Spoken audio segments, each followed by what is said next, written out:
Hey everyone, so in today's video I want to share with you 8 crops that I really like to plant in September. There are so many crops that I love to plant. These are just some of them. Number 1 are bunching onions.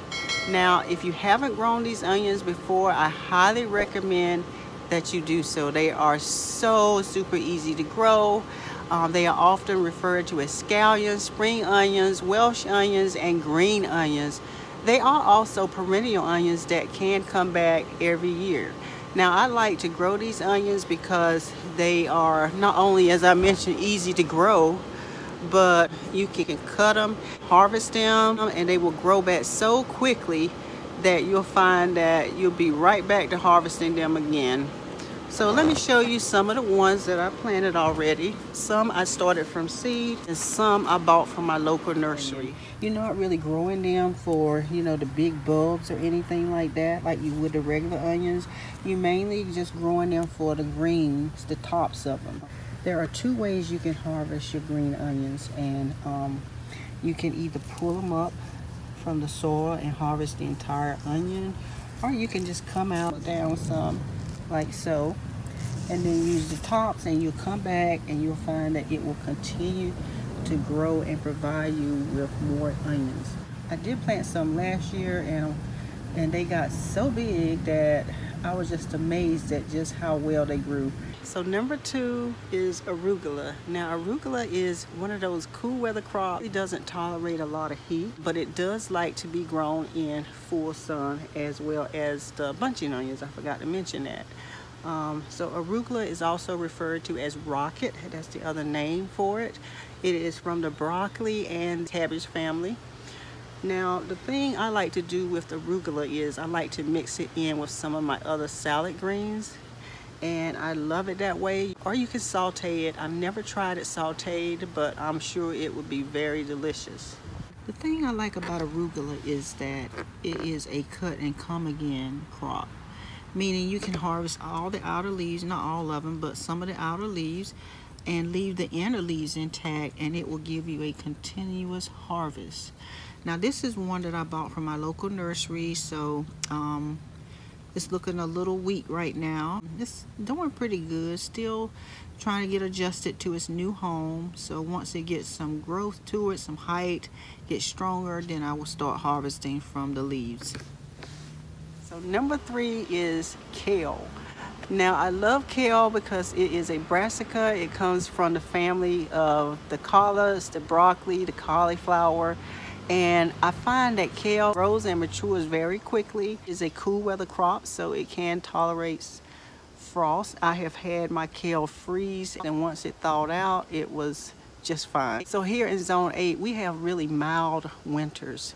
We do get some freezing temperatures from time to time, but really deep cold temperatures, like say below freezing, we don't get that a lot here in zone 8.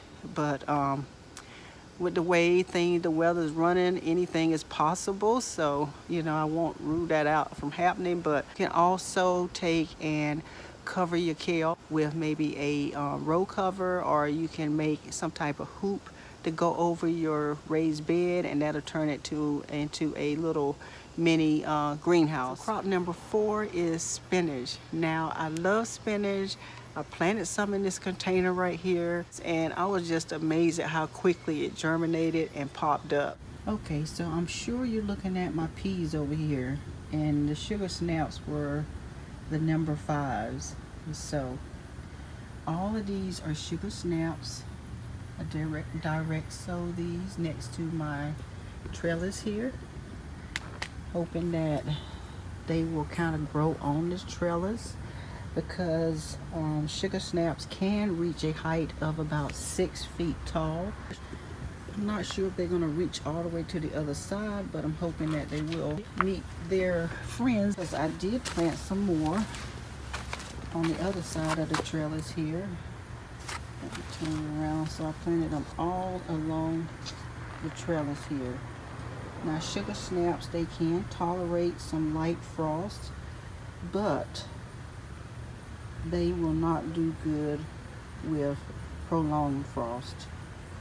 So we're gonna move to number 6 on my list, and this is one that I am going to direct seed today, and that would be my mustard seeds. I really like this one. I grew up eating this one. My mom planted this one quite a bit. I remember going out in the cold to harvest some mustard with her, or watch her harvest the mustard. So this is where I'm gonna plant my mustard seeds at. I'm just gonna make a little indentation all the way down here, all the way there. I usually just make it right there. You can see it. Wait.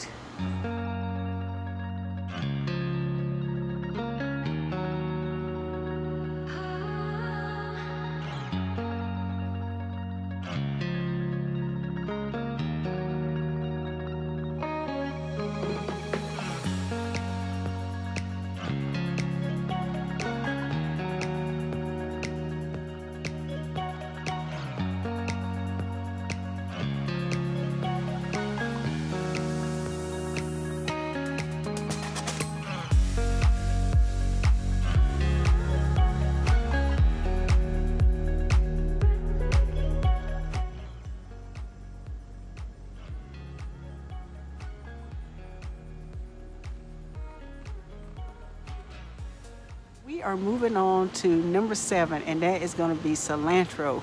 So, you know, I just can't imagine not having any cilantro in my dishes. I drop it right in there, like that. Bring it closer so you can see it there.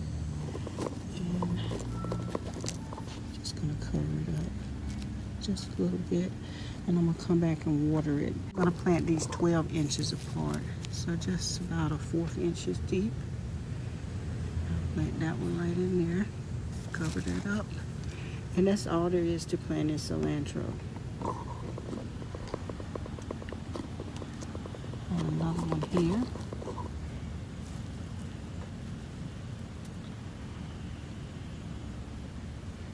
You put 2 in there just in case one don't come up.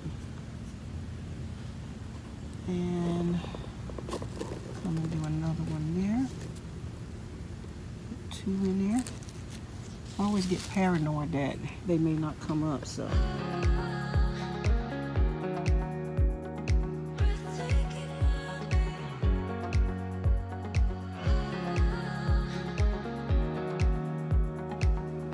Okay, so we are down to plant number 8, and those are radishes. So I'm going to plant 4 different kinds of radishes. The French dressing, icicle short, Easter egg, cherry bell. So different shapes, different colors.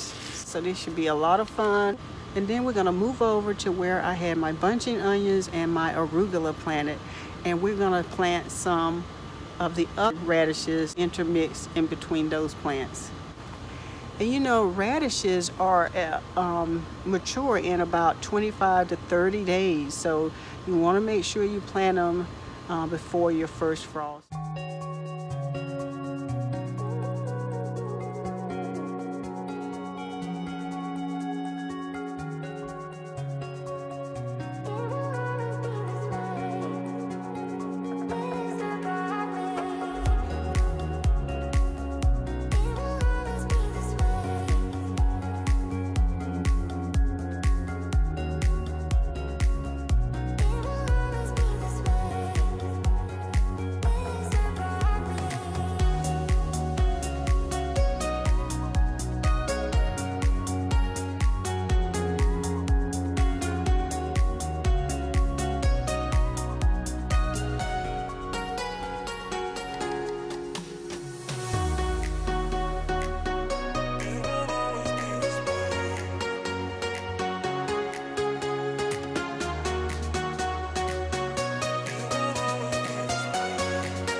I got everything done. Now all I got to do is water everything in. So thank you so much for watching the video, guys. I hope you enjoyed it, and I'll see you on the next one. Bye-bye.